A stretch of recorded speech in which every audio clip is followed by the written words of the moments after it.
Hi everyone, we are recording this from Bishkek, the capital of Kyrgyzstan. Kyrgyzstan is where both of us are originally from, and we're here near Compass College and Community Cafe. Thank you for them for letting us record it here. And my name is Tilek. I'm a co-founder of Outtalent. Outtalent is a fellowship for ambitious software engineers around the world. And we're here with Aliya. She is a graduate of our very first batch. We're really proud to have worked with her. And she's the first person from our program to receive multiple offers from top companies like Google. And she joined DeepMind as a software engineer. And DeepMind is Google's AI lab. So welcome, Aliya. Thank you so much. How does it feel like to be back? Thanks, Tilek, for having me.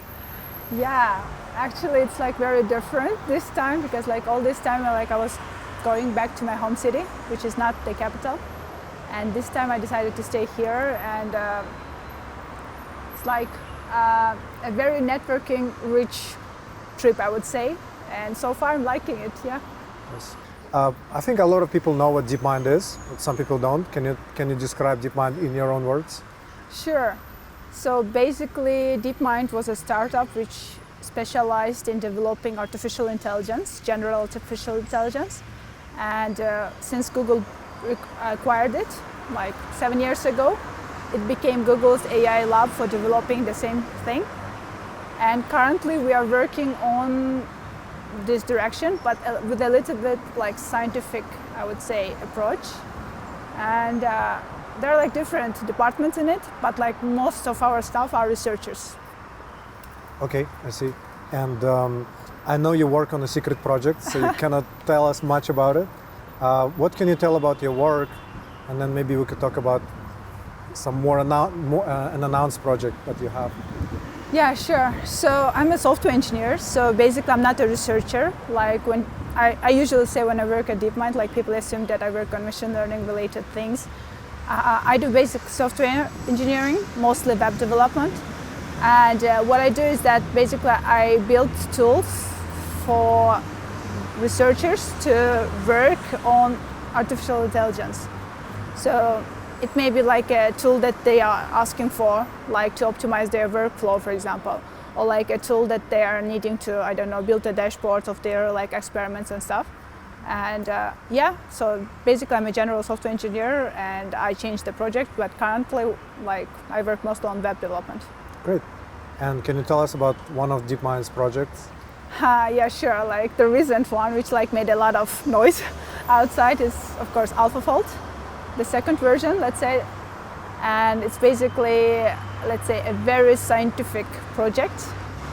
Do you want to tell about it? So should I tell about it? Yes. So I know my understanding is what it's focused on is it helps predict how proteins will fold or how proteins will develop their inside structure. a human body or just animal body as well, right? Yeah, any proteins outside. Any life, yeah. Any living being. So my understanding is that, so proteins are called building blocks Yes. of a living being, and they have the structure that lets them fold. I always remember of this toy that kids have, which is like a snake, which you could fold in many ways. Yeah. So I imagine it being a little bit closer to it. Actually, a few years ago, there was a project called Folded, where scientists tried to predict how to fold proteins. They would let humans try to predict it, and you would get points if you fold correctly. Because back then it was harder for computers to do it. So I actually tried to fold some of them, so you can build a little bit of intuition of like how they kind of rotate and things like that. And my understanding that if you can predict how proteins work, then it will help with drug discovery and predicting basically maybe diseases and curing them and things like that. Yeah. Please Basically, correct covered a lot of things. Yeah, of course, I'm not the person who's like the most knowledgeable in this field because I'm working on software, and most of the researchers do this. But like, yeah, as you said, like it's the data bricks of our life. Basically, everything has proteins, every living structure, and to kind of predict how proteins. So we have genes, and genes are equal to proteins, let's say, and they are encoded as a recipe, but like it's not said how this recipe will develop. Like, what are you going to do with this? I don't know, A protein and B data, like part of this protein, but like in order to predict how this will develop into the protein that we know, it will take more than a life of any known universe. So it's a very kind of NP, like a hard problem, let's say. And that's why it was very important for the humanity, let's say, to know how it will fold out, because it kind of basically predicts how human will have disease different, or even the things like, I don't know, how things interact with each other. So, and I would say that turns out this was one of the big problems for the last 50 years for the researchers in the field of biology, microbiology. And when AlphaFold started like giving out results, the community was really inspired.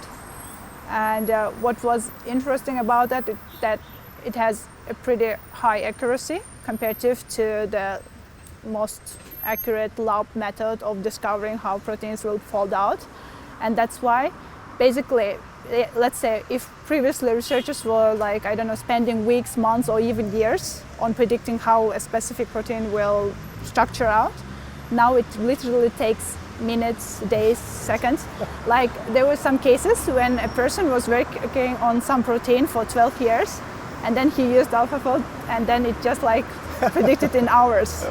So like you see the impact. So there was a saying related to AlphaFold that now there's microbiologists and other like related professions can really focus on the real stuff, not on the tools that they were spending time with. Yes. So as like astronomy, so people are using telescopes to observe the stars, but their true focus is like really the stars, not like, I don't know, setting up the telescope. So I don't know, predicting the structure of proteins was the setting up of telescope, because they needed this tool in order to understand how proteins like interact. But now they don't need to think about it. Now they can really focus on the stars. Amazing. Amazing. What a beautiful analogy, I think. And so it basically releases them to focus on what's actually interesting in the stars. Yes. It's amazing. And I heard that some scientists compare it to the discovery of DNA structures as like a huge breakthrough in science in general, right? Yeah. So basically, the genetic structure of a person is called genome, human genome, and the protein structure of the person is called proteome. And AlphaFold was able to kind of structure the human proteome, and so far it is the most accurate image of a human. And knowing that, we can really, for example, customize drugs accordingly, because now we know more about the, I don't know, internal structure of a human, how it will interact with each other.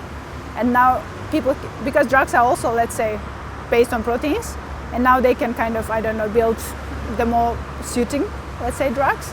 But it's not all about drugs, actually. Like one of the focuses that DeepMind kind of started like partnering with, let's say, is, for example, environmental one, like how to recycle, for example, microplastic. Oh, because plastic is also, let's say, protein, not really? Like the protein. Let's say we can probably build protein-based solutions in order to recycle that microplastic. And it turns out like it's also possible to do it, and there are like very different applications of it, and one of this like drugs, and the other one is microplastic. The other one, for example, let's say like, I don't know, prevention of like genetic disease, because they're also related to how your protein will fold out. For example, if one protein didn't fold out as it was expected to be in an average normal human, you'll have a genetic disease. And now they can build customized solutions in order to correct those genes. But it, of course, it's not sometime this soon, but like still there's like more hope for that right now. Amazing. It probably lays great fundamentals for it. Yes. And it just probably helps humans to understand nature in general. Yeah. Which has millions of implications, I imagine. And how do you like working at DeepMind in general? Oh, it's great. Like it's like having the best from both worlds, because basically we are a sub-company of Google, like for example Waze, Waymo, and other like Yes. Sub-companies of Google under the umbrella of Alphabet, because the company actually calls like Alphabet, like, but people like still call it Google because it's still, let's say, well known. And so we have the same benefits as Googlers, starting from email, I don't know, salaries. Yeah. So it's, we have like emails like ending with @google.com. So basically it's really fun because you can like enter, you have access to many projects like inside Google's, and we use the same tools to build the product. And we have the same access, we have the same, I don't know, like benefits, like food-wise and stuff. We were even told that food-wise, DeepMind in London has like better more budget plan. Yeah, there's more budget to that because the company is smaller, so they can afford to, I don't know, allocate more money for that. And but at the same time, we have like the independence needed for a research, let's say, focused company to go on their own path. So, for example, like internal, let's say, rules and decisions can be made on a DeepMind level apart from Google one. So, for example, if Google defines that these days we are having day off, so we are going to be back in the office like by this, like following these rules. Mm-hmm. DeepMind can override them, saying, but we are going to do this one. Cool. So it's like, there is like sense of autonomy, but also like all the benefits of Google's. Nice. So it really feels like nice because company is small, like it's like a little bit more than like 1,000 people. And it gives an opportunity to know almost every person inside, for example, because like there are a limited number of teams. And I actually work in the team which kind of, I don't know, have access to the list of teams, like who is there. So it's like very easy to reach out to people. And so far, like, and then I like that mission of the company is like more, let's say, I wouldn't say like, Google's, for example, mission is to organize information, like, and then like make it like accessible to everyone, which is also global and very like wide-reaching. And DeepMind is a little bit like scientific, like more a little bit focused, like solve intelligence to advance science and humanity. So which is also like very focused, let's say. But at the same time, it's kind of during the days when I like feel really, I don't know, not motivated, I just try to remember what's the mission, and it really like inspires because like people working there are very mission focused, and one of the, let's say, principles of DeepMind is to be mission focused actually. Like mission focused, kind, which I really like. Mission focused? Kind. That's the second principle? Yeah, it's one of the principles because I don't know the exact priority. So there are actually 6 or 7 of them. I remember probably 3 or 4.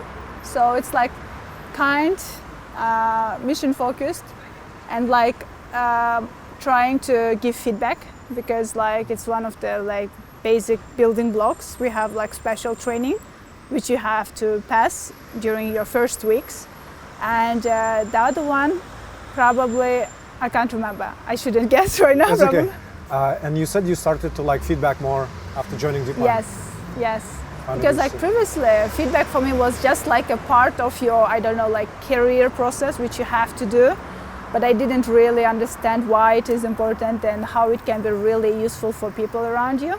But then like after passing this training, I just realized that turns out giving feedback is being kind to people, because the earlier you give them to them, they have more chance, more time to correct themselves or like think about it, and then like not hurt probably each other. Like if you're like in a very, let's say, like disharmonical, let's say, like relationship with each other.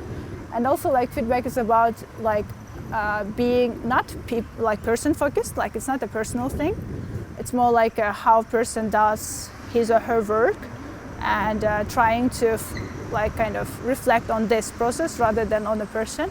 And that's why like feedback also allows you to work on your like probably social skills, being kinder to a person, because like you don't attack person, you don't like, I don't know, say something harmful personally, but you just like comment on a style of working, give like opportunities where a person can improve, and also like probably maybe even improve your relationship as well, because feedback is also about being honest with the person. Yes. And I think it also improves the quality of the relationship.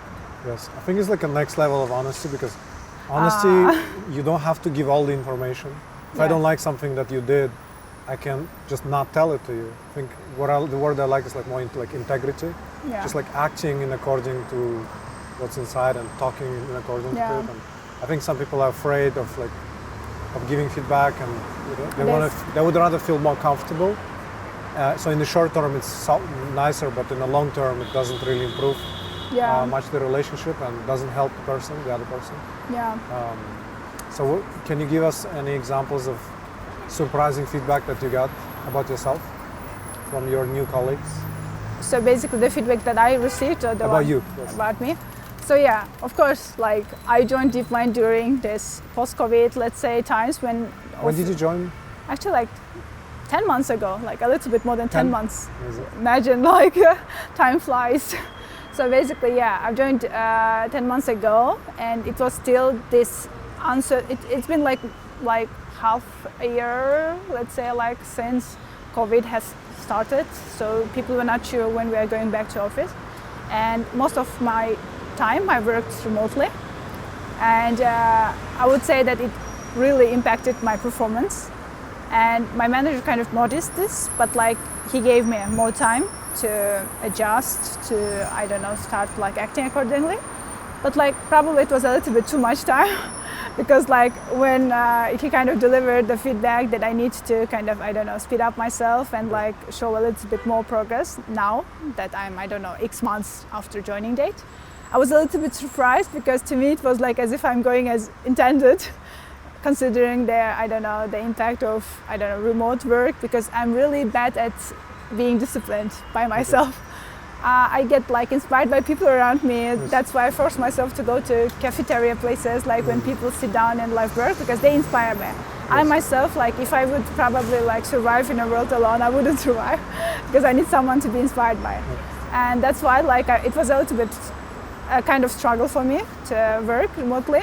And then that's why it was a little bit surprising for me to see that I'm not performing as intended. I kind of knew on some, maybe, I don't know, unconscious level, but it was still surprising because like receiving this kind of feedback is not, of course, a pleasant thing. Yes. But what it did allow me to kind of reassess, let's say, because like we usually receive feedback 1 year like after the joining date or like a little bit less.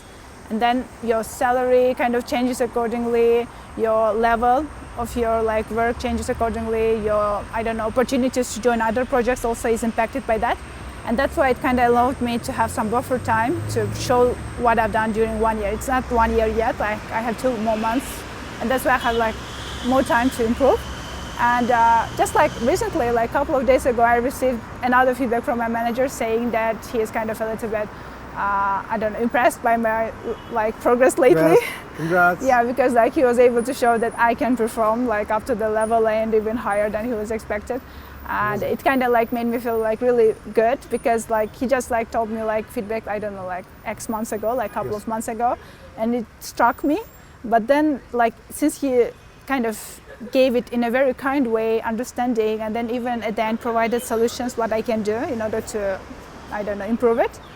I just like took his word as an advice, wrote out like what I should do probably to address these points. Like there were a limited number of points, and that's why it allowed me to be focused. And then like I started like thinking how my work can be improved accordingly. I asked for some feedback from my other colleagues, which I work like with, because they knew me better, like in the field work, let's say. And then like combining all of this, I made a weekly kind of task checker, which I should do like every week. And then every week I kind of like check whether I've done this or that. And since I visually now see what I'm missing and what I'm not doing, like it's like I'm becoming more focused on the work. Awesome. Yeah, and I can also share this checkbox like with my manager later, showing that this was my work, and it will be like easier for him to reassess me as well. Cool. So yeah, it's been like a little bit, a ride, let's say. Nice. Well, congratulations. I think it's amazing to see progress. And what about the strengths, feedback you got on your strengths as compared to other DeepMinders? Well, like maybe it's a kind of feature of, let's say, post-Soviet like people, like honesty, brutality, straightforwardness. Like I never thought that, well, I knew that I am brutally honest most of the time, but like I kind of try to be milder in my companies, like during the internships and during this work as well, because I knew that like there is an actual difference between how we approach the things and how like Western people approach this as well. Like they're, I would say like they are more probably like considerate about giving something harsh to people. They try to wrap it up somehow, and then even though you know that it's wrapped up, like it's kind of perceived a little bit like, let's say, milder. But we like maybe like we are not even aware, but most of the time like I am like very brutal honest, and sometimes most of the times like during this, I don't know, relationship building, I kind of regret because I cannot like really notice when I am honest and when I'm not, like when I should be brutal honest and when I'm not. I try to adjust accordingly. Like for example, if I'm very close with the person, like with people, I can give it and I can honestly joke about something and I will be probably perceived normally.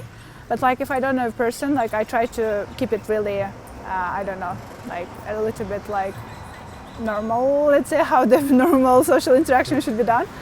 And yeah, my manager, like, well, since he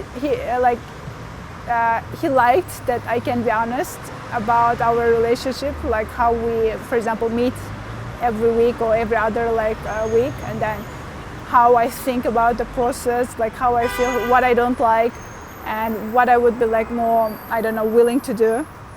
And I think he's still like, he's encouraging me to keep this actually, because it kind of allows him to act accordingly and then change things accordingly, because like, and our probably relationship probably leveled to the next like level, because like now we can be more comfortable with each other, knowing that we are saying something closer to truth and trying to be really thoughtful about each other. Nice.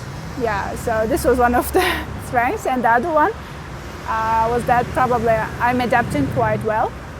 So, and despite like COVID and things like, and like I never interned at Google and never like did something close to the level of Google, let's say.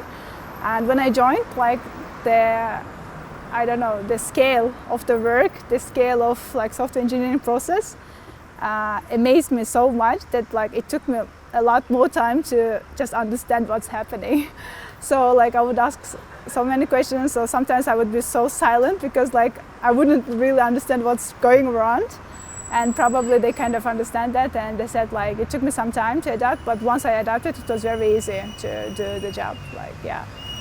Amazing. Yes. Well, I always appreciated that in you, your integrity and honesty. But I felt like you're always doing it with kindness.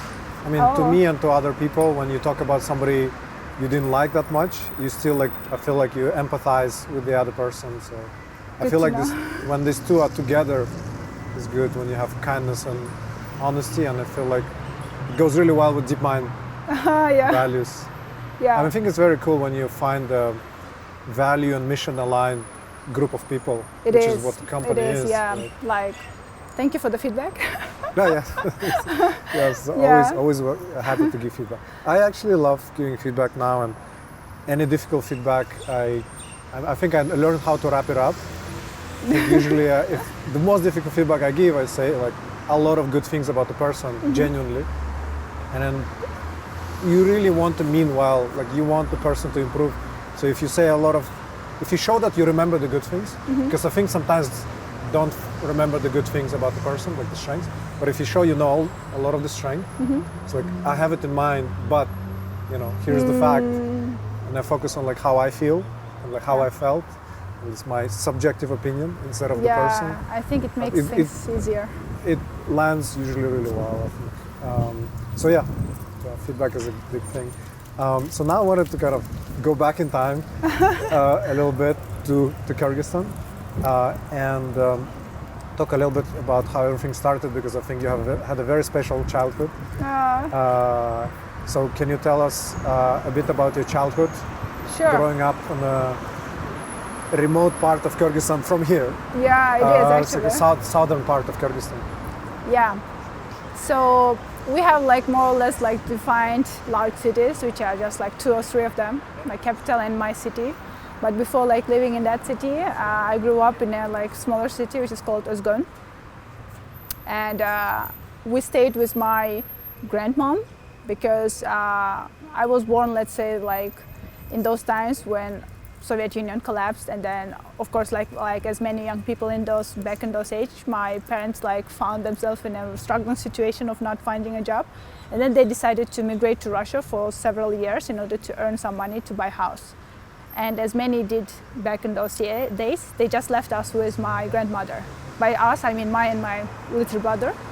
I was like 5 years back then, and he was 3. So, and then we stayed for 4 years actually with them. And there were times when we just like visited my mom and dad like in Russia for some summer, because we missed each other so much. Oh, cool. And like I used to live like in Russia for like this short period, but then since I became like almost 7 and then I needed to go to school, my mom didn't want to traumatize me by going to Russian school, because it's still like I would feel like an outsider probably, because I was Kyrgyz, and it was like, although I knew Russian perfectly back then even, still like visually we were so different, and I would probably have some bullying or something, and she didn't want me to experience this in those like early ages. And she kind of sent us back to Kyrgyzstan with my grandmother, and then I just like started school. And I spent there 4 years. It's a very small city, and I studied in a very basic school, like by local standards, it's a very basic school. And what's interesting is that although we kind of started learning English very like early, I was never able to even construct a sentence, because it made no sense for me. Like the way how English was explained to us made really no sense, and I was always confused like where to use am, are, like how be, the verb be changes. And now like speaking English like at this level, I'm really amazed how things changed, because like looking back, I really feel like I've lived in several lives like before like reaching this level. And later on, like I would say that it really impacted me, the way how I am. Like I'm, for example, having therapy right now, and therapy, like psychologist sessions. And one of the topics which I really like to talk about, the way how I am responsible, sometimes too responsible. And it has some roots in that situation, because since our parents like left us there, I had to somehow like take care of my little brother. He was not able to speak properly back then, and I was kind of translating his kind of child gibberish to adults, and that's why like I probably felt too responsible. And at some points, like I was realizing that I didn't have proper childhood, because I always felt like a little bit adult. And like when my parents like came back from Russia after like 4 years, I was already too grown up, and they kind of let me like grow up like myself, sort of. That's why I still have this independence degree, which most average Kyrgyz girls don't have. Like since very early age, since I was like all by myself and looking after my like small brother, probably they accounted for that by giving me more independence than usually given to children. Yes. And that's why they trusted my choices since very early ages, and they probably like almost never critiqued them, and that's why it allowed me to really grow as a, let's say, full adult, which is like taking responsibility for her choices. And now I think that it really allowed me to grow as who I am right now. And I would say like, yeah, it was impactful. Like my childhood was really impactful for me, like as a person, let's say. How old were you when they left? 5 years old. And then until when? 9, 10. It was actually 10 when they like came back. And then we moved to the second largest city in our country, which is Osh. And I studied there again, like in normal high school. And then like I just suddenly like ended up in a very like good high school. Like, and that high school actually transferred my journey, because that's where I learned English, that's where I focused on math olympiads, and that's where I kind of started realizing that probably I like computers and math and I need to study computer engineering. And that's where actually I gained a lot of self-confidence and was able to see that actually I am very good at many things and can do those things if I want to. Previously, I was a very, like by local standards, I was a very average girl which didn't know what she wants to do in her life, because I was never able to foresee that much, that far in future. Okay. Because like life is a little bit, not a little bit, quite unstable here in Kyrgyzstan, and you cannot actually, let's say, plan that far. The president's changing every 5 years or so. Yeah. And like dream probably that big, because you know your limits and you know like what probably you won't be able to do, considering your finance situation, your education level, your parents and stuff. And probably that's why I wasn't even thinking so much. But then when I joined the high school, and then I realized like what kind of like, I don't know, opportunities education opens up, I started dreaming really big. I started like making plans, which I was not usually doing. And then I started probably like thinking of myself as a kind of in a growth mindset style, because like previously it was like a very limited plan, and then it just became like really limitless, and still it is. So you became more ambitious in that high school. Yeah. Maybe we should talk about the high school system, Sure. because Yeah, I really most love people it. will not know there's a group of Turkish high schools around the world. Can you talk a little bit about it? Yeah, sure. I'm very fascinated by it, but it's very controversial. It is, according to current like standards. Yeah, it is. So basically, there's like Turkish, let's say, some people like from Turkey decided to open up a network of schools in a very different like part of the world. And then, for example, when our country gained independence, they were one of the first to come here and build those high schools. And they started from like boys' high schools, and then once they gained some popularity and stability, they moved on to open up like girls' high schools. And by time, like people start seeing the quality of education, and some classes, like 5 courses, are taught totally in English, like for example maths, like those kind of scientific courses. And they really adapt you to, like, say, the international standards of education. And once you finish, like, you're able to speak like usually 4 languages fluently, like Turkish, English, like Russian, our, and Kyrgyz local. And you're also like able to understand, like, I don't know, like scientific things in English mostly, and that's why it allows you to, I don't know, apply to universities abroad, like, I don't know, read research papers in English, those kind of things, which really kind of remove some limitations. And I would say like it's probably one of the like best quality high schools in Kyrgyzstan. And usually once you graduate, you are able to do like many things.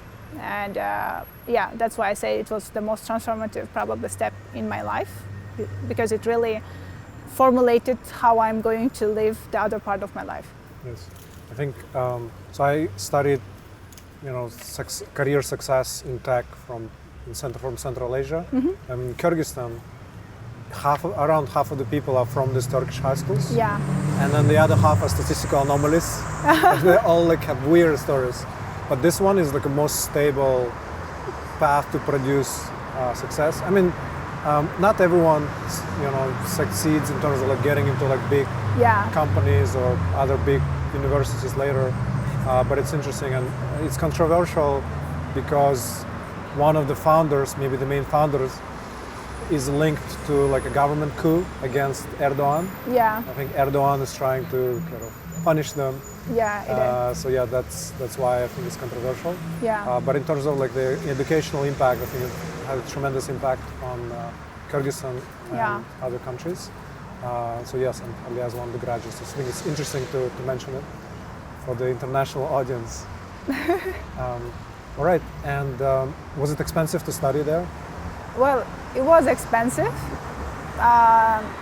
Back in those times, like it was a little bit more than an annual average salary for Kyrgyzstani worker, let's say.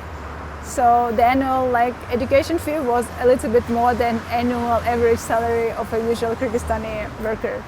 So it was expensive, but like, of course, there are people like who earn more or who are like ready to, I don't know, sacrifice some part of their income for their children. And that's why probably there was always a demand, and that's why like prices never really dropped. They increase actually every year, and still there are so many people who want to get into those high schools. And what I really like is that the admission is merit-based, and only then like it's fee-based. So you cannot make into school just by money. You have to pass the actual like 3 levels of like qualification exams to make into school, and only after that you are able to pay the education fee and then study. The top, like, I don't know, 10, 15 people usually get some scholarship according to their exam scores. So I had like full scholarship to study there. So it was really affordable for my family. Nice. But you had to pay for the uniform. Oh yeah, that's like a very funny but like a very tragic story, I would say, like because like now that I'm looking back, I understand that it was really not that much, like because those money like allowed me to do all of this which I'm doing right now. Yep. But back in those times it was such a huge amount of money for my family. Yeah. So when you enter that school, the principle is that everyone should look equal. And that's why we buy the same uniform, which is like quality uniform made in Turkey and then shipped here in Kyrgyzstan. And then we look really visually similar. And that's why it kind of erases that line between rich and a little bit like poor families. And that's why it allows you to really feel included. Because no one knows, like according to your clothes, like which societal, I don't know, class do you belong to. And that's why it really allows you to flourish and show real you, not like the visual you. And you had to pay for that, and then you had to pay for some like small extra facilities, which was in total like $200, like 100 immediately and then 100 later. And then my family was not able to find that $100 at first, and it was really like a very small part of the whole fee. But still, back in those times, we were living as a family of 3, like my mom and then 2 children, for like, I don't know, $50 per month, because back in those days, dollars were really like expensive. And my father was in Russia, like, I don't know, like sending us money to make the ends. And that's why like $100, we were like 2 months living, and then we didn't have those extra money.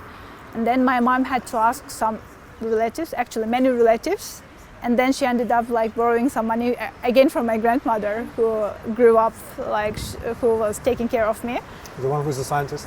The one who's a scientist, yeah. She's like a medical scientist, microbiologist, and so comes back. Yeah, yeah. AlphaFold. You didn't realize? No, I didn't. There was a it's loop. coming back. Yeah. Yeah, actually. And then she's actually like she was actually on her pension, even back in those years. But she was getting like, let's say, a little bit more than an average, because she's like worked her whole life in medical like field, and then they receive a little bit more. Nice. And she gave those money from her pension, and then like just imagine like well in Kyrgyzstan pension is very small, that's why it's kind of very impactful, I would say. And then it allowed me to join this high school, like really feel included, really show my talents, and kind of see that actually, okay, like there is some obstacle, but once you, I don't know, have some chance to show yourself, and there are actually like ways to do it if you really want it. Yeah, my whole, let's say, education was paid by my grandma, like $100, and then another $100, like I think my father paid like some part of it. Let's say my parents, because my mom doing was like unpaid home job. And then my father was financially providing, so it's actually like equally shared. So my parents financed my education, and the other half was financed by my grandmother. And after that, they didn't have to pay anything, because once you study really well, your scholarship continues, and you can wear the same uniform. So I was studying the rest, like 4 years, 5 years in total, for free. And it actually allowed my family to kind of, I don't know, like feel a lot more comfortable about the situation, and really feel the impact of education it was having on me, because like I was the first in my family to go to Olympiad. I was the first to study abroad fully on full scholarship and get a job in top tech place. And that's why they started investing more in their own children. So my aunts, nice. The other relatives started seeing how education impacted my life, and they started investing. Yes. Yeah, and I was really like, because previously, like, I don't know, education was meant to be free, because usually the regular high schools are free, and they didn't see the point why to pay, I don't know, like annual average salary of Kyrgyz worker to study, like to, I don't know, pay for like studies of one children. And now that they see how impactful it is, I don't know, it really grows exponentially, they started investing. It's like in Silicon Valley, when people invest in startups, a lot of people get rich, and then more people invest in startups. So it's like kind of very... Because here people haven't become rich from investing in startups. Yeah. So people don't invest in startups. Yeah. But there it happens all the time. I feel like now it seems to be happening here. Hopefully. Yeah, in some circles. Yeah. Yes, the circle. And can you talk about the differences between like investing in education in girls versus boys? Because I know it's very different. It is different. Actually, when I kind of won that full scholarship and just needed that $100, one of our relatives like said that why invest in girls, because they end up like marrying some guy and then they will just leave the family. And while you can invest in boys who will stay next to you, provide you, and also like etc. And that's why it was a little bit, let's say, hard. But like since my let's say parents, especially my mom, she was really like believer in me. She knew that I can do things. She knew that I'm kind of capable, and this intuition, this belief, like never kind of strangled her. And she never differentiated between me and my brother, and always like was dividing tasks equally, was always providing equally. Like if she was like giving him money and or me money, she would do the other one similarly. And but my, for example, father, he was a little bit like hesitant. I remember that, like he was a little bit surprised that I will need $100, which was like 2 months like of living allowance. But he kind of like loved me, and then he trusted my mom, and that's why it allowed him to join our team, let's say. But other relatives, they were like, why to educate a girl when she can study in a free school and then like pay like extra money and struggle for 2 months when she's a girl, just because like gender-based. Yes. They would just like assume that it's not profitable enough because I will just marry. And even though like now they can see, still there is this belief that like even in my high school, like there were like some differences in how they approach preparing students for olympiads. In girls' high schools, we were like, I don't know, left to ourselves, like with books, and we were like mostly studying by ourselves. They didn't have that many resources. But in boys' high school, they would have like special teachers for that who were like specialized in Olympiad problem solving. And they even built a school just for Olympiads, and now they are just accepting males so far, like from those high schools. Yeah. They are trying to kind of diversify like application and stuff, but so far it's male only. So far it's been for 5 years at least. And one of the answers which I got when I asked why it is like accepting just boys only, while in both high schools, like in girls and boys, like there are more or less similar results, and like it's like proven that male and female brains are not that much different when it comes to solving like scientific things. Yes. And they just replied that girls end up marrying, and it's not the best investment of time and resources. Yes. Because they don't kind of return back that investment, but guys usually tend to. But like there is some probably bias as well, because if you never invested in girls, how do you know the results? Yeah, so yeah, sure. It's like very interesting situation, and so far it's still the education investment is very male biased. Yes. But things are changing, like slowly, but still they're changing. It kind of makes me a little bit hopeful. Yes, and I think so. One of the reasons we started Outtalent is there's a lot of irrationalities around the world. One of them is investing in developing countries, because traditionally it's like a lot of times it was not a good investment. And, yeah. But people out there are as talented as in developed countries, and oftentimes their problem is they just don't have enough money for like some basic things like books and uniform and education, but you know they are also as amazing, I believe. Yeah. And that's developing countries is one irrationality. Like we don't get visas. If you want to go fly for a conference, if you want to fly for like a program, you just get rejected because statistically a lot of times people stay illegally.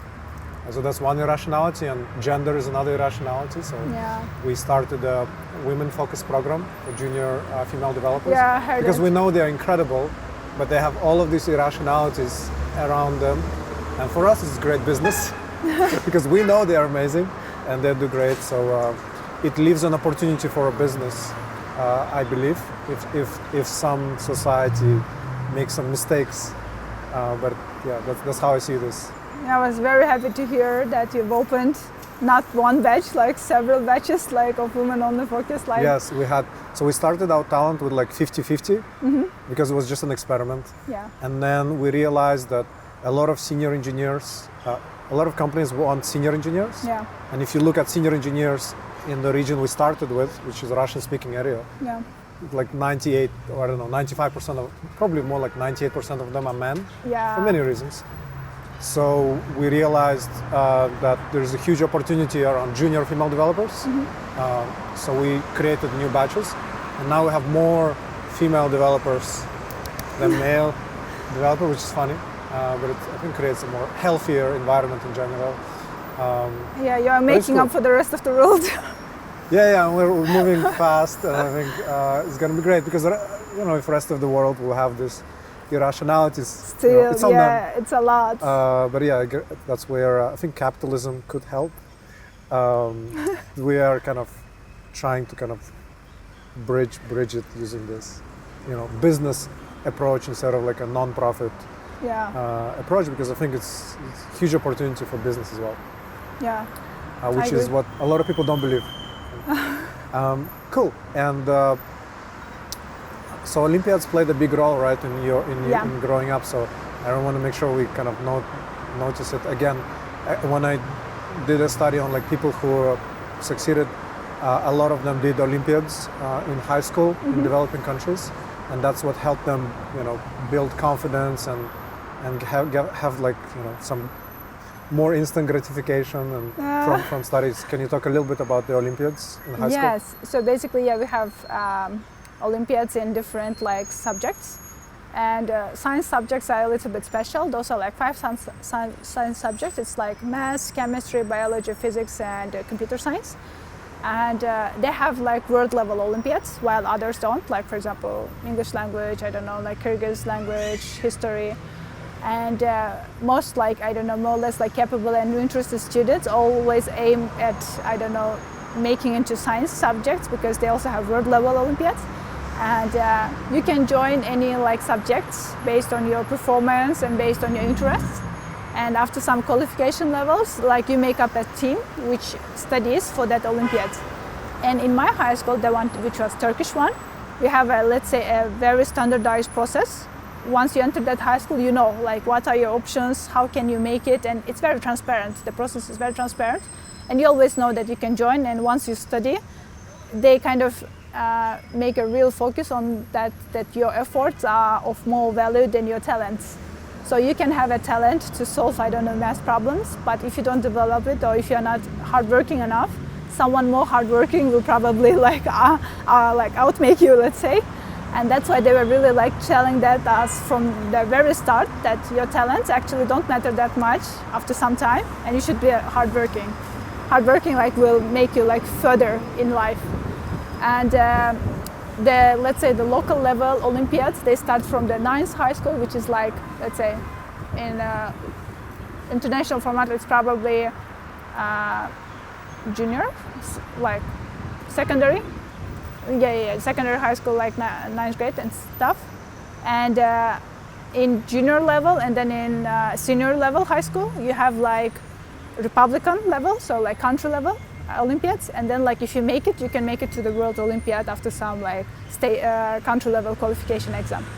And I joined math high school because like since my early childhood, I was like very keen on, I don't know, solving math problems. Like it really made me elevated. I don't know, I was really like in a little bit like of flow mode when solving them. What mode? Flow. So when I used to solve it, like I would really like not notice anything else, and it would really like make me really happy when I made the solve the problem and the answer was correct. Like, you know, like back in those days, like you could look up at the like back of the book and then look up the correct answer. There was no solution but just correct answer, and then I was really like gratified to see that correct answer like matching mine. And probably this one, like the small loop of solving the problems, kind of reached me to the level when I just wanted to join this Olympiad. And before joining that high school, I never knew that I'm very competitive. And then once I joined the team of Olympiads, math Olympiadists, which were studying for local level, I understood that it's really very important for me to get the first place, not like the second, some place, like the first one. And then like I studied really hard. I think on the like very first year, I didn't make it. I think I got the 3rd or 2nd place. But on that level, we didn't have state level. It was just like a regular like 9th year. And then on the 10th year of my high school, like I was the first one in my city, which allowed me to join the state level, like country level Olympiad. And that's where you meet like 7-9 people in total compete for the first place. And that's where you see like how, I don't know, like hardworking people are. Like there are many people from different regions, like because you only like, I don't know, study in your region, and then now you see like different other people. I didn't get the first place in that year, and the next year I didn't get even to the country level Olympiad. But all in all, that Olympiad process like taught me how to be like hardworking, disciplined, because like it was very normal for us to wake up very early, like in 4-5 a.m. in morning, because our school was starting like at 8:40, and then we had like 1 hour for breakfast, for gymnastics, and for like, I don't know, those kind of stuff. And I would say that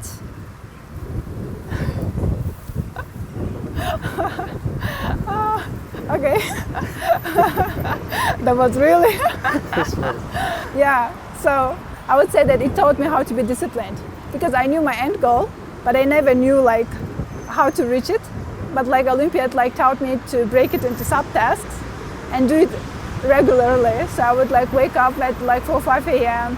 and then like have those, I don't know, 3-4 hours to study before we have those breakfast hours, and then like our classes would be like almost like up till 4-5 p.m. and then we would do homeworks and stuff, and then there was still like a couple of hours left, and then I would still like use those hours to study for Olympiad like subjects, and it would like continue every day. And then during those holidays, like the school breaks, I would stay in high school and then study again. So all days through, all nights through. And that was actually a very fruitful atmosphere for that, because other girls would also stay. And I knew that boys in their high school also stayed, and everyone was competitive, and you knew that everyone is now currently studying. And this was like one of the motivators to stay and study. And for example, I don't know, 2 years before finishing high school, we already finished all school topics, and then we were passing the university level maths and geometry and stuff. And I would say that it really taught me how to be, I don't know, like systematic in studying, knew what is important, what is not. Because for example, I would go through Olympiad level questions to check what topics were asked the most, what were more likely to be asked. And then we'll focus more on that. Not like prepare on everything, like distributing equal amount of time on different topics, but like would arrange accordingly. And probably this, let's say, more or less optimized approach allowed me to kind of win in that year, because my competitor was a little bit like more prepared than me, and he was quite angry that I got the first place. He was a guy from the boys' high school. He was angry? He was very angry. And then he didn't believe that I kind of got a first place. He thought that I cheated or that I bought a place. Of course. And then he appealed to the kind of jury, and then he entered, and I think he got like extra 2 points, because he kind of could prove that in some place they graded kind of incorrectly. And then I became second. And then I also entered like the appellation process, and I also got 2 points. Yeah. So I again became the first one. So it taught me how to be persistent. Nice. Since early ages, because kind of I was very, let's say, unhappy that this guy didn't believe that I really made it myself, not like, I don't know, buying some stuff. So yeah, like it taught me how to be like kind of very persistent about my things, and it still helps me because, you know, like there's a lot of bureaucracy in the world. Yes. And sometimes you're just like, I don't know, like rejected. Yes. But like persistence helps most of the time, and I would say like it kind of makes my life a little bit easier. Amazing. Yes, I'm glad we talked about the Olympiads, and after that, usually, you know, the success for people is to get into a Turkish university in Turkey, from Kyrgyzstan, and so you got into one of the top universities, and switched to another top university. It's been, you know, a lot of important years. What do you want to mention? What was the most formative in Turkey? I kind of applied to American universities as well. I got some scholarship, but it was not enough to fully cover my education, and knowing the financial limitations of my family, I didn't want to burden them with American university fees, which is like tens of thousands, and that's why I kind of rejected that part. And then I focused on applying to, I don't know, like fully financed education. And this was like, I got accepted into a Turkish like university, like which was providing everything, starting from airplane tickets, I don't know, healthcare, like up to monthly scholarships, which was really ideal case for me. And I made it into one private university in Istanbul, which was not that great, but the education was in English. I kind of insisted that I want to study in English, and like, let's say 95% of programs in Turkey are in Turkish. But when I was applying for the scholarship, I mentioned to the jury that I won't go to Turkey if I will be accepted into Turkish-speaking program, and that's why they made sure to write me into English one. But the education was not that great in that university, and then I realized I want to transfer into a better university. And I made a transfer into Top Tech University in Turkey, which also had the program in English. And those transfers were not that usual. Actually, I was the first one to make transfer, like using my scholarship and then into that university. And people were actually that, like, kind of surprised that it was possible, because some people, like also from Kyrgyzstan, they were like kind of leaving their scholarship in the previous university and then like being admitted from like fresh start from the first year to that Top Tech University. And I just made a transfer directly into the second year with my keeping my scholarship, and people were kind of amazed that it's possible, and they were like was it possible all this time? And that was possible because I read the rules of the scholarship. Like I went to the code of conduct, the whole, like, I don't know, hundreds of pages of that to really make sure that I understand the rules. And then like I kind of written out what I need to do months before the application process. I prepared everything, and then like I sent out the application package, and once I like made it into that university, I knew that it will be a lot harder because it's the Top Tech University, just like... Can you tell people what it's called? What? The university name? Yeah, it's called Middle East Technical University, MITU. In Turkish it's ODTÜ. And it accepts just like 1.5% of the whole Turkish high schoolers, because it's so, like every year like around 2 million high schoolers finish Turkish high schools, and just first 5,000 of them are eligible to get into that university. But it's not guaranteed that you'll get into, because in my department, which was computer science department, only like first, I don't know, couple of thousands were eligible to be admitted, because number of places is just 100 every year, and only 100 people are admitted into that program. And I was one of them to get admitted, and that's where I realized that I'm not the best one, because previously all my life, like I used to get the perfect grades. I used to be the topmost person in the class, and everything was easy for me. And I would never really understand why my classmates were struggling, like because it was so obvious for me. And now I was one of those struggling students, because those people were so brilliant. I had really like people who were like never used to code in their life, and then straight away from the first class, like they would write a program which I don't know used to make calculations like a calculator, and I was like, I don't even know what we are like importing, like C++ import library stuff. I didn't understand the statement, but they kind of abstractly understood everything and even wrote a code. It took me like a couple of years just to be comfortable to write a code. So when I finished at university, I had depression.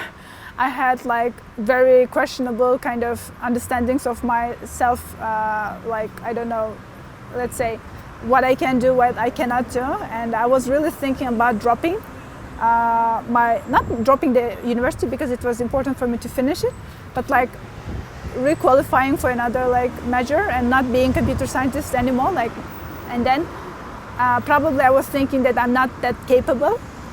Also, I was smart. I was not that capable, and I was really thinking about doing really different things. So that university gave me really world-class education. It really like, I knew the basics, I knew the advanced things, and then really could like understand the whole things, because professors are really great there. Like the education like atmosphere is also really kind of nurturing that whole understanding. It was not about just passing the classes, it was really about understanding, because the questions that they would ask during the exams were not simple ones. You had to really think and then improvise. Like some questions were really so abstract that the teacher would want you to come up with your own theorem or own solution, and it would really make your life harder, but at the same time you would know how to critically think, how to abstractly kind of come up with some solutions. But at the same time it would make you question a lot about your capabilities, and that's why when I finished it, I was really deeply depressed. And How long was the depression? Would you say? it was long. Like actually, when I joined the university, I was like, oh, okay, I can make it. Like my GPA will stay close to 4.0, Okay. like again. And then I got like 2 something, like Oh, wow. 2.0, 2 dot like something, and I was so surprised because it was so low. It was like half of the grade, and I thought, oh, maybe that's just a mistake. Like I didn't adapt that much. Actually, I'm smart. And the next one, I also got 2 something, and then I was like, come on, like, is it really like that? And I was feeling like I was like fully using my capacity to study. And then I understood that it was not actually that much, because sometimes people would sit in library like some straight, like, I don't know, 8 hours like during the evening, and then, I don't know, finish some books, while I would just finish one chapter and think that, oh, like, I'm like smart now, I can go and prepare for the exam. And for example, some people would start preparing for the exams from the semester start, while I would like prepare like weeks before the exam, and it was not enough. And that's where probably I understood that I'm not good at time management. Probably I started like struggling a little bit, but then like I was able to finish the university, but still the GPA was not that great. I think it was like 2.8, something like that. It was still low. Most of the graded programs, or like even working places in Turkey, they require 3.0 and higher, some working places. What was yours? 2.8, 2.86 or 2.82, something like this, not Mine higher. was 2.9. Oh. Yes, that was not my strength. So yeah, and then like when I finished, I kind of felt like, no, like I'm not going to be a computer engineer. Yeah, great, I got my diploma, but I'm not going to be one, because I see that it's 2.8, and then I see that I'm not doing very great and I'm not comfortable coding, and probably I need to change to something like, I don't know, like a little bit like more, I don't know, not that tech focused. And that's why, yeah, I was really questioning myself. But it's interesting how we trust numbers oftentimes. It is. Like grades, we trust grades, salaries, and then if you're doing startups like fundraising, we just attach our worth to a number somebody gave you. Yeah. So you think like, oh, I'm maybe not, because I had the same problem. I'm not good enough, because you just see these numbers all the time. Yeah. So you put too much meaning Yeah. into it, when it's just some person who just gave you some number. Yeah. Right? You shouldn't take it too seriously. Well, yeah, I think the whole education system is like that, because in order to think outside of system, you have to be at least for some time outside of the system in order to see that it's not that perfect. But I think like we're growing up in such country where it is too much system focused. It's very hard to step out of that system, be an outsider for some time, and then see that actually it's not that perfect, and you have to. Yeah, I think it's just as a kid you have this reinforcement, Yes. as in machine learning, Yes. from your parents. Yeah, they Good, always bad, ask good, bad. you. So you kind of like, it's like a training model. You're training the model, and then you get used to like listening to your parents for what's good and what's bad, and then you Yeah. have grades telling you what's good and what's bad. You get used to both systems, but you have to learn to get out of it. Some people, it takes them years. My parents would give me like money or some like gratification if I would bring my grades full of 5s. And that kind of was forcing me to get more 5s. Like also, for example, I would get 1 5, I would ask my teachers, can you put doubled 5? Because I knew that the number matters. And for example, I would make records like every week probably. For example, I would get like 10 5s one week, and then like 20 something the next week. And my father would say, oh, she got like 27 5s in 1 week. Like this is the best week so far. Yeah. Like here's your money, for example. That's how they're training their Yes. system, right? Yes. That's funny. And yeah, it's very hard. Cool. Can you tell us about your master's degree in Hungary Yeah. University? So I told you my grade was not that great, and by the time I realized that it's too late, I missed most of the like master's degree application like deadlines, and I was not feeling that I'm ready for work at that time. I had some personal issues as well at that time, and I was not feeling in the best like mood to start working full time. And I realized that probably taking either a gap year or going into a very light mode master's degree would be a nice option for me. And since financially I was still a student and my family still was not a very still was an average family, I didn't want to burden them. And then I made it into like full scholarship master's degree, but it was in Hungary. And then reading the descriptions, reading the applications process, I knew that it's a very lightweight, not so, let's say, prestigious master's. but still it was a very good option for me just to go into some European country, travel for some time by myself, even maybe drop out from school after some time when I feel like better. And then that's why like I applied to that one, and then I made it through the process, and then I went to Hungary. It was actually a good decision because like just after like, I don't know, half a year or like 1 year, I gained my self-confidence because the studies were so easy. I get almost like full GPA, like, Yeah. and then like it was Europe, so like you can travel like visa-free. And then I visited, I think, like 15 countries in like some very short amount of time, like a couple of months. And I was really so much like depressed that I wanted to focus on outer world, not on myself. And then it really helped because So you were depressed though? I was depressed because of my like personal like issues, and then because of the previous Turkish university leftovers. And I wanted to kind of, I don't know, get to know other things in my life because I really was studying all my life and I never saw another things. And then I started traveling, I started visiting museums, I started, I don't know, trying some food, and then trying like getting like to meet other people. At the time you didn't do therapy, right? No, I didn't. I was a student. Yeah, okay. I wasn't that, let's say, financially So capable. another startup idea, therapy for students who cannot pay. Yeah, It's a like hard one. it's like on the verge of a non-profit. Yeah. I think Outtalent could do it later. Oh, right? really? 'Cause we can wait, hopefully we can wait for the payment later. I think like if you could do therapy for students, it will pay off. 'Cause they can earn a lot later. Yeah, But I think we could be in a very good position to do it. that's quite a niche, probably. It's just like a feature. Yeah. So yeah, and I kind of like finished my master's just like recently, like one month ago.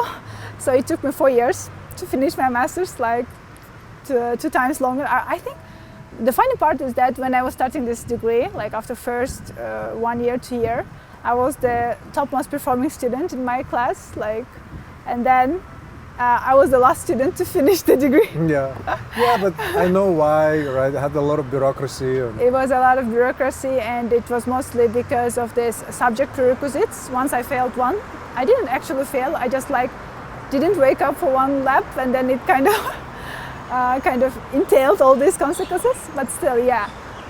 And then because of the subject prerequisites, I just realized how illogical is some education processes, because like those classes were not that much related, but still they were prerequisites. Also, you can make them in parallel because it's your burden, it's your responsibility. Why not to provide students their own responsibility and just give them those courses? But no, they were like very strict about academical kind of bureaucracy, and then that's why it took me like more time.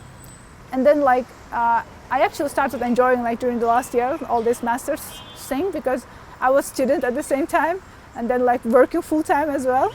And then it kind of allowed me to see that I can do much more than just work. So before I was thinking, if I start work, I will fully focus on work and then probably do something for myself. I don't know, like a hobby, but not like full-time thing. And then I realized while writing my thesis work, studying, and then working full-time during the daytime, I realized that I can do both things. And now I see that I have a lot of capacity for extra projects or extra things. And it was a nice, let's say. But a little bit stressful, of course, not a little, quite stressful. But yeah, it was a nice learning experience. I see.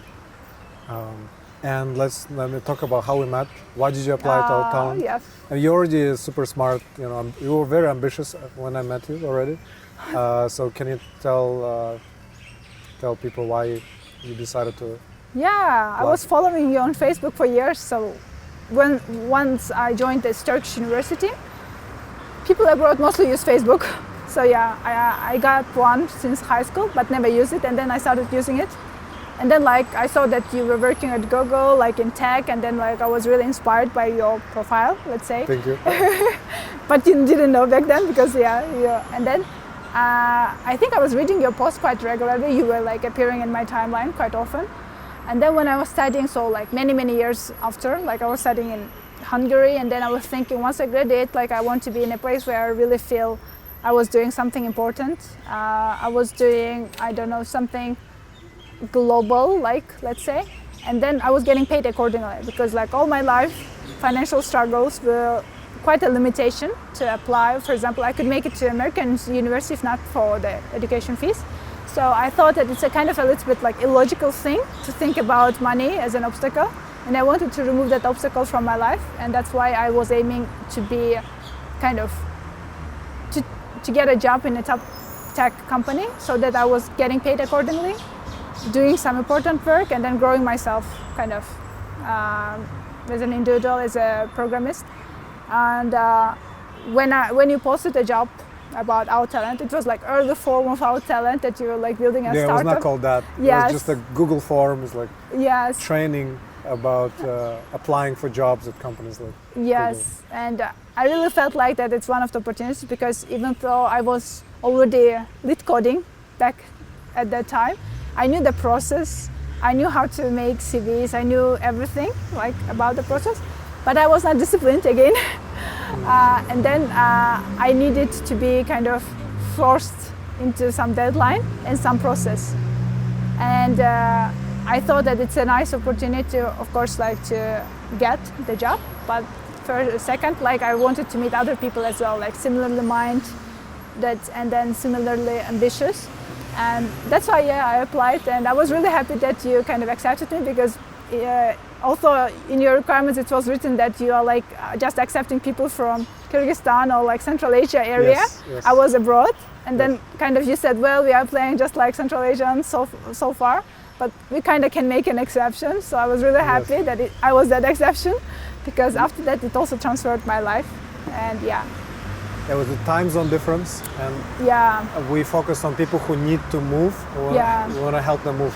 And you were already in Europe, and you already interned at IBM.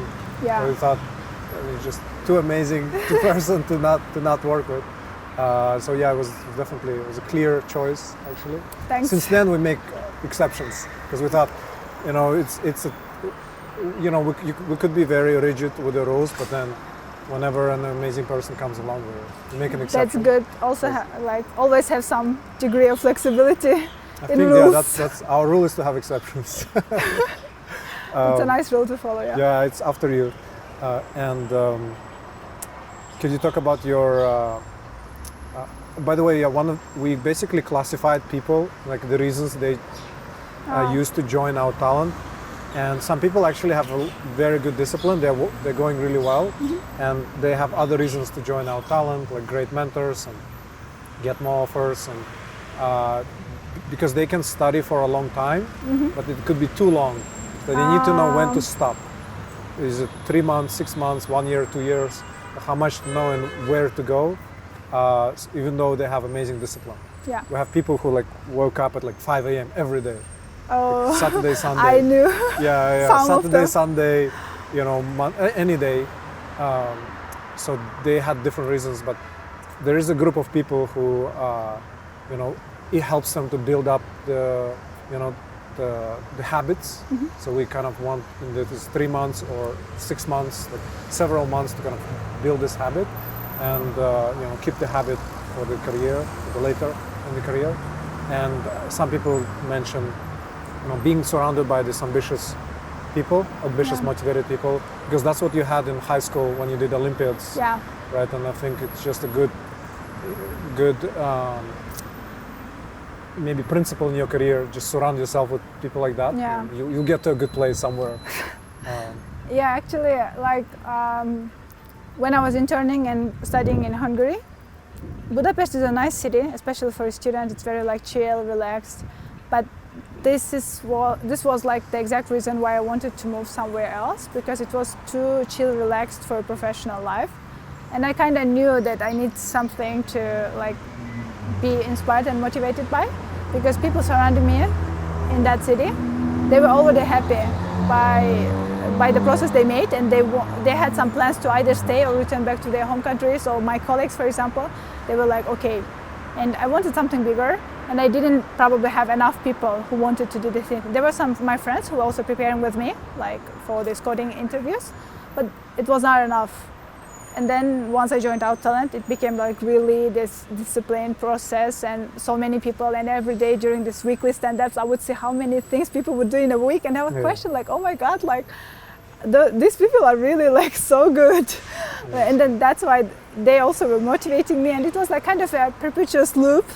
Like I would do something, they would get inspired, and they would do also something, and it was really a very productive atmosphere. Because even now, before coming to Kyrgyzstan, like I made a stop in Budapest, and I met with one of the like new Outtalenters that you accepted. She's amazing. And she's also working full time right now, and she's saying that before, like I would probably solve a couple of questions like during 1 week on LeetCode, and it would feel enough for me. How many? Like a couple of questions, like 5 maybe, during 1 week. And then she was saying that I felt like it was a lot of progress.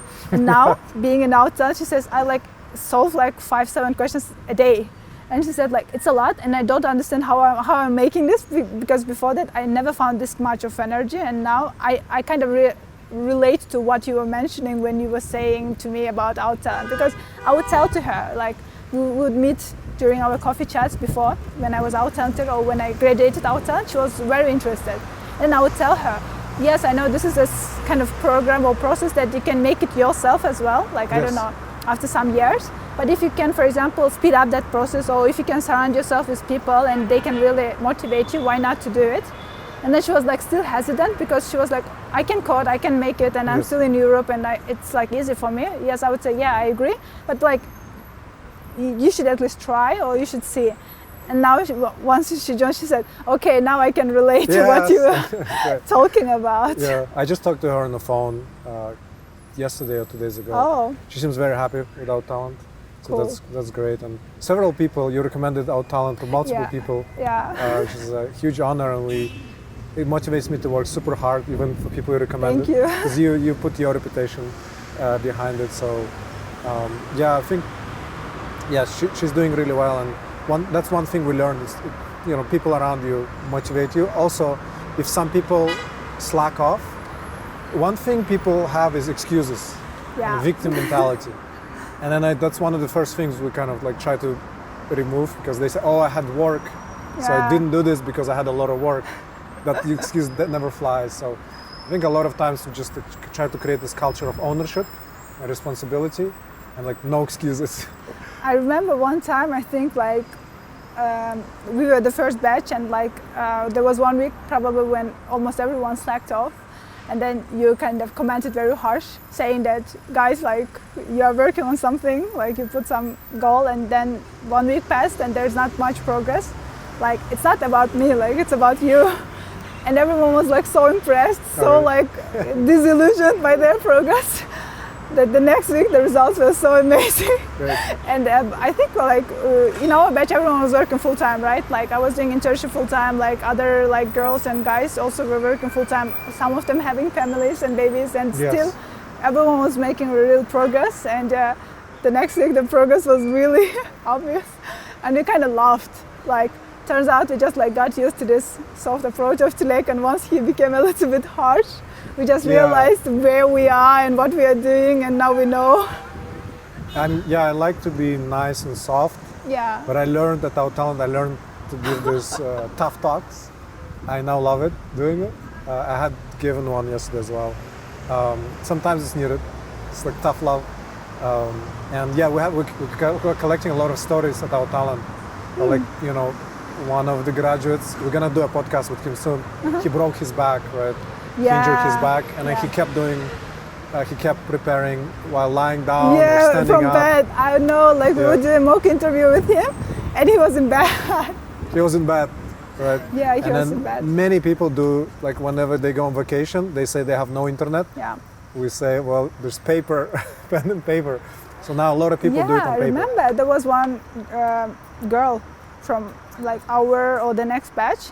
She was solving questions on paper. Oh, we have many now. We have many. Okay. There's no excuse now. If there's no internet, pen and paper. It's like. And it just creates this, we hope creates this culture of just don't look, because I feel it myself when I was like, I'm sick or some event happened in my personal life. You can always say, oh, I didn't do this because I had this event in my personal life. Always an excuse.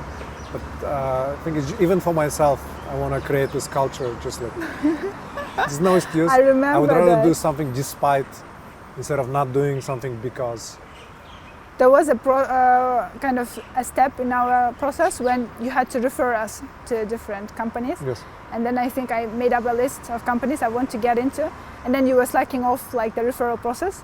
And then one day you just said, okay, I feel like I'm just making excuses for myself. I will do it today. And I was like, wow. And then you really made referrals to those companies like in a day. And I was like, oh, okay.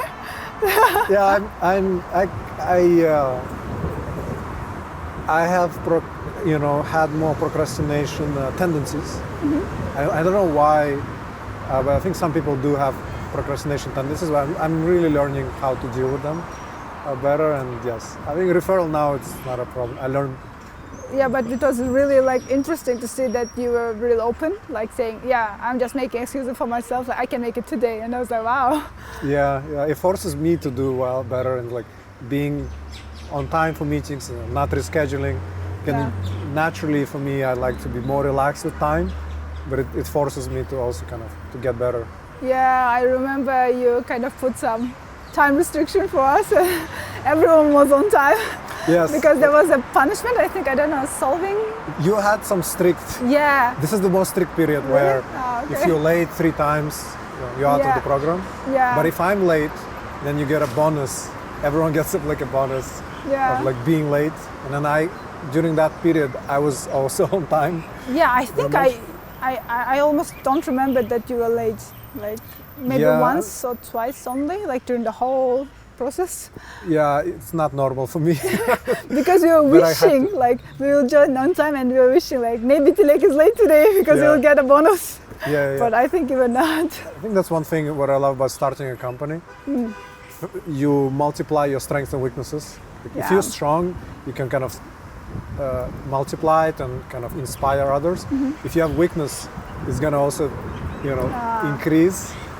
Like if I'm late, then everyone else is late. You just create culture, and then people are late for the interviews because they feel more relaxed.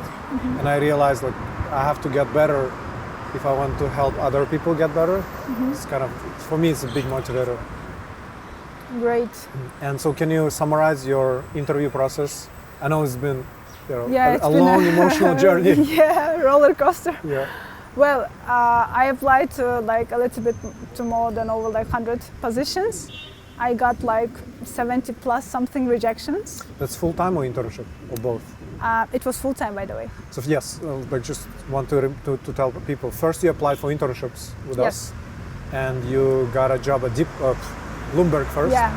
That was the first success. Yeah. And then later you kind of rejoined Outtalent, which is an honor. And then you applied for full-time positions. Yeah. And then this one you had to apply to many companies. Yeah, I think that Bloomberg offer was the first offer, right, for the Outtalent. I don't remember. It may have been the first success. Yeah, I think it was like that because like it was like just an internship, but it was a small success already. Yes. And then like it was like really cool, and that's why it was a no-brainer for me to rejoin Outtalent for a full-time application. And also it was a little bit harder to find a full-time job because like it's a full-time job. Also like I was doing internship and then master's degree at the same time and then looking for these full-time jobs. So yeah, it was a little bit demotivating like to apply to 100 plus positions, job roles, and then getting 70 something rejections almost immediately in a week. I think, were you applying a little bit later? Because usually people apply in October. I didn't know this, how the seasonality worked, but I think you were applying pretty late in like February. Yeah, I started applying in January, February. Yeah, that's usually after a lot of the positions are there. Yeah. Well, actually I was in contact with several recruiters, let's say since summer or like, and then I was pushing them to make interviews in spring because I was not feeling ready at that time. So yeah, it was kind of natural, let's say, process of getting, I don't know, like self-confidence for those interviews. So yeah, and I think I started interview with, I don't know, 15 something or like close to 20 something. And then I made it to the on-site of 7 of them. So they were like quite top tech companies. I don't know, Google, Facebook, Amazon, Microsoft, Bloomberg, Cisco, and one more company, I can't remember. So yeah, there were like kind of 7 of them. And then I didn't get offers from 3, and then I got 4 offers. And I think first one was fun. yes. Do you want to talk about the first one? Yes, first one was Cisco. Like, actually, it turns out I started applying in January because I went to their old site at the end of January.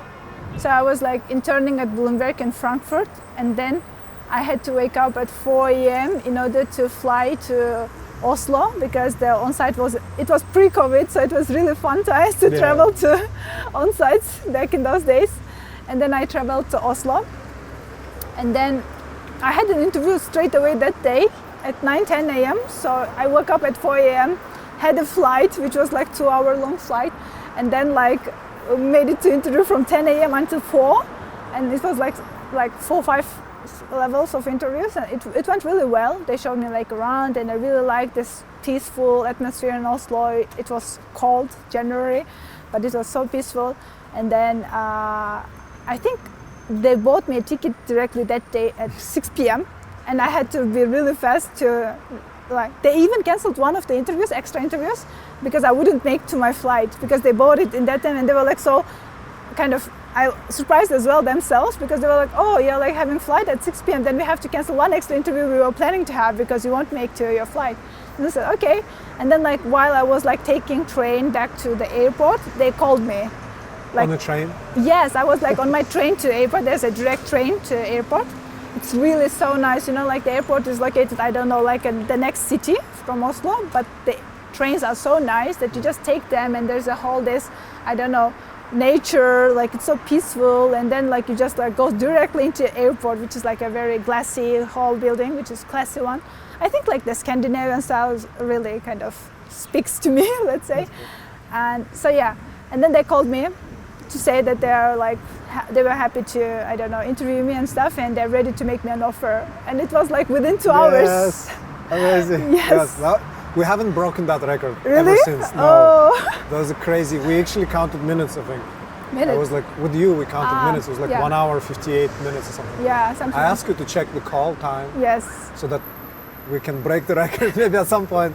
But for now, it's like no one, people aren't close. I was surprised that they actually made a decision. Actually, I think they would be even faster because they were asking like when I have a flight. So probably they had some discussion because when I was leaving, they were so like positive about me. Like they were like, okay, like how did you like the city? Like we are very like sorry about the flight. The next time when you come here, we'll try to kind of, I don't know, readjust your experience. And I was like, oh, the next time. So I was really kind of knew that I will get an offer, but not this soon. Yes. So yeah, and then this was my first offer, and it really boosted my self-confidence. Yeah. I was like, okay, now that I have a Cisco offer, I can make anything, sort of. Because I knew Cisco, like how they made this all telecommunication stuff, and then we were using Cisco product back when I was interning at IBM, like for web calls, video calls, and then that's why I was like very positive about the company. But I knew that once I get the Cisco, probably I can make it even further. And the next one I think was Microsoft. It was also pre-COVID times. I traveled to Tallinn, Estonia. Like it was a little bit Soviet style city, let's say, half of it, and half of it was very European. And also I liked the company. I was not sad about the rejection. I don't know why I got the rejection because I kind of... Yeah, because it went pretty well. Yeah, right? I did pretty well. But like, I wasn't sure about the city because once I stepped in, I was like, okay, this seems like very, like, it just looked like very like Bishkek, like the city. I was like, I don't think I want to live in the same atmosphere, but probably I want a little bit different one in order to grow more. And that's why I thought to myself, even though probably I will get an offer, probably I won't accept it because I didn't like the atmosphere of the city. My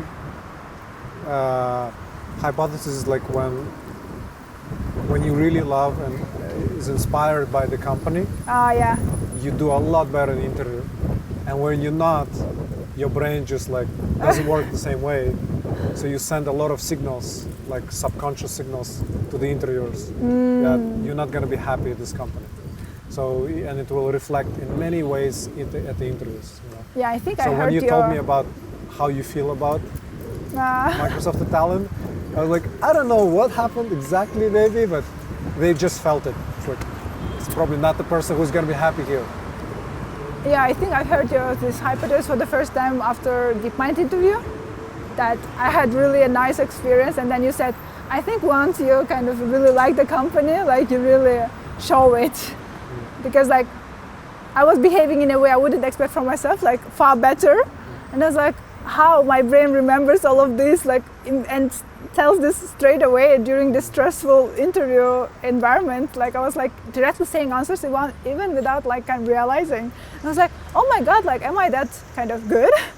And I think later you kind of shared your hypothesis, this theorem. And then I was like, maybe, because like I wanted it so much. Yeah, that's cool. I got it, and I'm like, oh my God, like I can't believe it. Yeah, it's one of the philosophies that we have at Outtalent is that it's easier to apply to harder companies. Because it sounds harder because they accept smaller percent of people, but your brain works a lot better. I believe, just based on my experience. First of all, when I applied to Google, it was supposedly like I didn't get jobs in Kyrgyzstan. I would get rejections, but I got one at Google. And then within Google, I applied when I was moving from Europe to US. I applied to many teams, got a lot of rejections, but I was really not interested in those teams, really. And I think they felt it. But when I was applying to Google X, I was like, it was kind of like even beyond the dream. I thought, oh my God, I'm doing so much better at the interviews. Like that is a different person. And then, like my memory is better, my creativity is better. So I feel like your brain just works differently. And I think that's one thing that inspired Outtalent. Is like, everyone else just helps with like normal companies. The way the model works now is you only pay if you get into top companies. Yeah. It's like top 10, and then or you can add some more. But that's the idea. That's cool. Yeah. And and congratulations, you got offers at Cisco. And do you want to talk about the other two? Yeah, the other two in addition to DeepMind?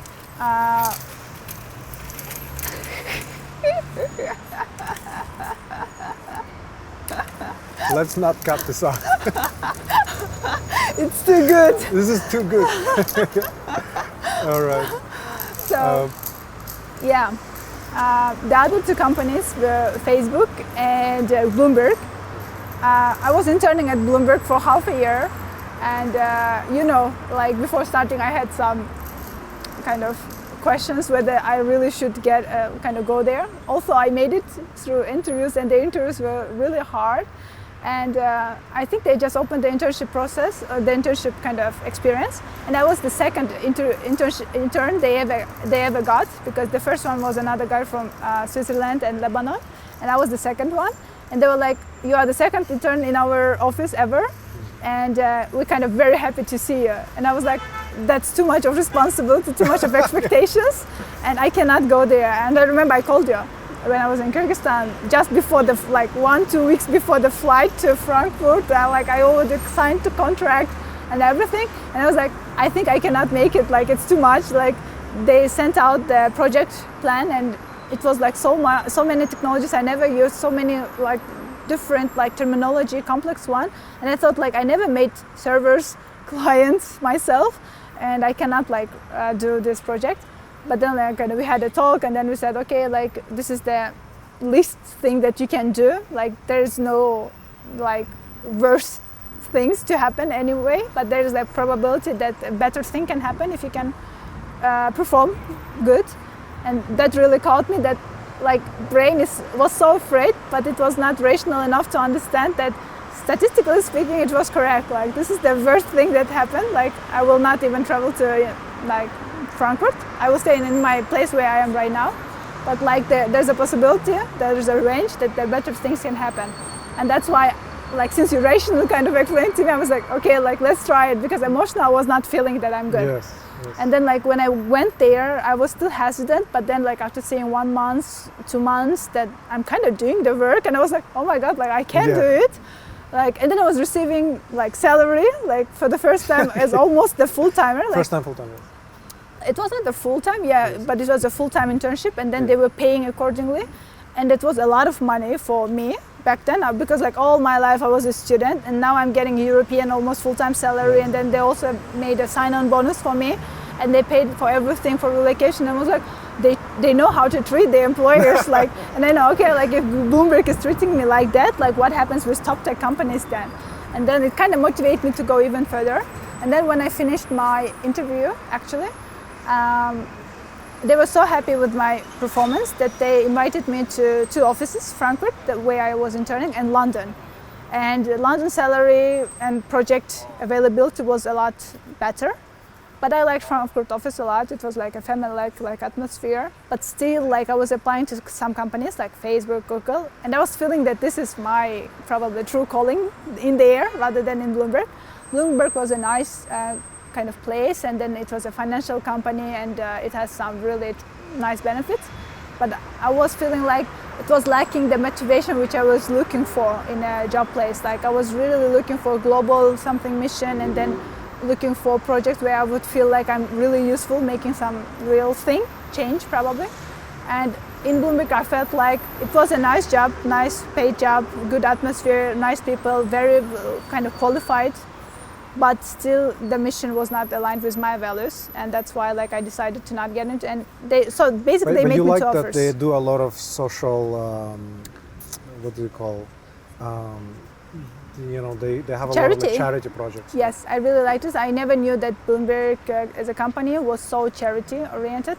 So basically, after paying salaries and after paying all this like operational costs, they distribute almost all profits to charities, to some projects, schools and stuff. And if you volunteer for, 25 hours, they kind of donate 2,500 to the charity of your choice, which I did twice. Okay. And which charities? It was Agahan, and then I asked the money to be transferred to University of Central Asia because it's a university in mountainous area of Kyrgyzstan, and far in the mountains. Yeah, very far, and but they're very unique in their kind of mission that they are trying to bring world-class education into very remote Yes. kind of conditions, and make people like value probably their like background, and then stay there and bring kind of probably profit in there. And that's why it really like spoke to me, education, that education made a lot of difference in my life, and that's why I was very keen on to give there. And a very kind of, let's say, thing was that Bloomberg as a family, let's say, was very supportive, and also back in those times it was not for interns to kind of give their volunteer hours as a charity donation. My mentor was kind of very kind of supportive, was very vocal about giving interns access to charity functionality of this program, and they did, and I was the first intern ever in Bloomberg to make a charity donation via this program, which was really nice. And the second, so they made me 2 offers, Bloomberg Frankfurt and Bloomberg London, and I also got an offer from Facebook London. It was a really nice interview because like I started it after starting DeepMind, and it was interesting because like they were not starting because they were saying there are not enough like job positions or something, and then I thought, okay, like probably Facebook already hired a lot of new grads for that year and they won't be opening, and then they had an opening, and then they were saying, are you still interested? And I said, yeah, of course, sure. And by the way, I'm interviewing with DeepMind at the same time, and probably that pushed them. Because they started process very quickly. Yes. And then Facebook is very competitive. Really, right? Very competitive company. I think, yeah, that's their nature, and that's why they made it this way. And they were replying very fast as well. So once I finished the kind of phone interview, they immediately set it up like the on-site, very close. And they were so fast that they replied like faster than DeepMind, which I started earlier than Facebook. And once I got the Facebook offer, I used it to like push DeepMind, saying, okay, now I got a Facebook offer, you have to reply. And they took time for them to reply. But once they came back with an offer with all these like conditions and benefits, I knew that I'm going to DeepMind because I already liked the company, I already liked the team, the project, the whole interview process. Also, it was the hardest interview because it was the longest. I had 6-7 interviews. Like 6 interviews on-site, 2 interviews on phone, and then like 1 more with recruiter, and 1 more like final just like with a team lead. And it was the most because Facebook compared to the had 1 and 3. while DeepMind had 1, 2, 6, and 1. And that's why I was like, oh well, like it's kind of good, but like if I get into, and then I knew that I made it myself, and I like the company, it's like a bingo, like I will go there anyway. And their offers were kind of similar, but by that time, I already read a lot about salary negotiation. Yeah. We did not have a salary negotiation mentor or coach then. Now I have an amazing one. Anna. Then Silva and Anna. Yeah. They're both amazing. Nice. We help A lot, I right? think close to 100,000 once. Wow. So we help. Yes, Boost. we learned how to do it a lot better. But at the time we didn't know much, so you Yeah. learned it yourself pretty much. Yeah, I learned it. I kind of signed up for some free educational courses, and then I read some guides about salary negotiation from Candor. And then I literally was like kind of getting that dialogue, example dialogues, and then changing it using my own words and then replying to a recruiter. And then I took like 2 weeks to negotiate, but later on they gave me extra. Nice. Yeah, it was Usually really they nice. don't give to new grads. Yeah, they don't. Yeah, I was asking for, let's say, like for Google shares because I knew that they will grow in future. Yes. But they were like, we're already giving you a lot. Let's make you like another like cash bonus. And it was a lot. And I was like, yeah, sure. Now I can sign. Like I was already into DeepMind and I was already ready to sign. But I was like, okay, hold on. Yes, yes. I read a lot of guides about it, and I should be like not emotional at this stage. And then it really helped me. Yes, it's harder for certain cultures. in It general. is. I think you need to have a lot of, self-confidence, self-worth Yes. to say, no, I'm worth this. Yes. And especially for immigrants as well. Like, I was ready. I was not like that at all. I was ready to sign. I was like, Relocate as me. soon as possible, immediately I will sign right now before you change your mind. It was actually the same thing with Bloomberg because it was my first ever offer with top profile company, and they were relocating me. Like IBM was in Budapest, so I never relocated. I was just like going to IBM after my studies, master studies. But this Bloomberg was relocating me, and then when they kind of provide me an offer, like they called me to say about the offer. I was like, okay, like I agree. And they were like, don't you want to think? Like they were pushing me to think, to negotiate probably. I was like, no, I'm sure I'm ready. So yeah, I also made this mistake with internship, but it kind of allowed me to be less emotional with full-time offer, and that's where I could negotiate. Amazing. That's great, and yes, once again, congratulations with these amazing offers. Thank you. It's huge honor working with you. I'm sure you have succeeded a lot by yourself, but it was great to be a part of it, maybe assist a little bit in your Thank you so journey. much. And I learned a lot from you. You're extremely ambitious. I still remember some tips from you, and just talking about psychology and mental health is always a pleasure. Yeah. And therapy is one of my favorite things to do as well. Yeah. I do it when I'm super happy to. I just did it recently. Yeah. But I feel like it's very useful to kind of understand your psychology well. And It is. it's always Yeah. a pleasure, talking to you Yeah. about things. So maybe do you have some parting words you want to say to people who are, might be applying for jobs, and Yeah. what would you tell them? Well, I would say probably. Well, when I was living in this, let's say, bubble of life in Kyrgyzstan, and then bubble in Turkey, and then like the next one in Hungary, I would never kind of allow myself to go probably outside of that bubble. Like I was kind of limiting myself, saying, okay, like you're not at that level yet. You have to, I don't know, study a lot, do something, and then only you can apply. So I was putting a lot of limitations for myself. And later, when I got an offer and then I joined DeepMind, I still couldn't believe for probably a month. I was like so high, and then like I couldn't kind of believe that I made it there. But then like this highness started like kind of diminishing. What started the mission? The highness feeling. Yeah. And I started realizing that actually it's a very rational, kind of madeable process if you study kind of properly and you know the process. And I kind of realized that it was me who was putting limitations, like not the outside world. Let's say outside world also had some limitations on me, but they were the obstacles which I could overcome. Yes. If I knew the process and if I knew like what are my options. Yes. But since I was not even looking for that options, I never even tried, let's say. And then it kind of struck me a little bit too late, let's say. I lost a lot of like years, and I would say that probably you should not be doing that. So you should probably like need to seek for options as early as you can, like try many different things. I don't know, join this kind of like companies as Outtalent, because like it allows you to see what you're good at, what you can try, and quickly kind of prune other options that you are not suitable for you. And then you can just like probably in a more optimized way go to do something, work on something that is more aligned with your values, more important, and more kind of where you are good at. Because like I believe like every person has some talent in something, and not everyone should go through this general conventional process of education and then work. Probably some people can find it even earlier, and I think like trying more things, like failing fast, and can help this, and I would really encourage doing this as early as possible. Okay, great. Well, thank you so much for your time, and thanks everyone for listening. Well, I'm sure it's just the very beginning of your career. Thank you so much. And everything else, is just ahead of you. Really excited to follow it and keep being friends. Yeah, thanks so much for watching and listening.